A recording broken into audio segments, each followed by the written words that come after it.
Oh, magandang umaga. Ito, magluluto po tayo ng nilagang manok. Ayan po yung ating gagawin na nilagang manok. Ito po yung manok natin. Kalating manok po yan ang nilulutuin ko ngayon.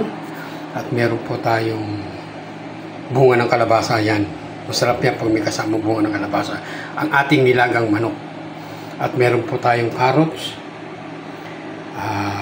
Meron tayong patatas, 2 pirasong patatas yan, at may sibuyas at luya. Ayan po ang ating gagawin.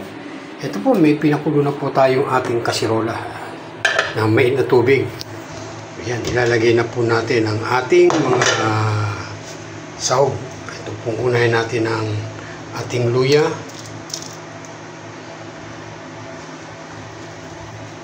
Tune po natin ang ating sibuyas at itong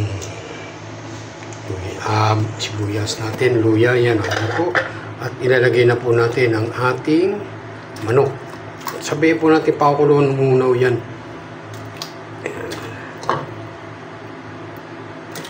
Yan po ang ating gagawin. Para masarap-sarap po yung ating nilaga. Ngayon, simulan po muna natin pakuluin. Tayo lang natin kumulo at bago natin lagyan ating mga sahog. Panamunaw natin. Ito, ilagay na natin itong ating bunga ng kalabasa. Ito po yung bunga ng kalabasa natin. Lagay na natin. Ayan. Masarap po sa nilaga yan yung bunga ng kalabasa. At itong carrots at patatas, sabay na natin yan.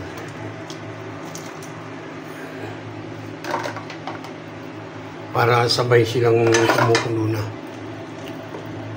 Ayan po yung ating magiging sahog lang po ng ating nilagang manok. Takpan natin muna ulit. Ayan na po ang ating nilagang manok. Ayan, oh. Kita nyo bunga ng kalabasa. Ayan, oh. Ayan po ang ating nilagang manok.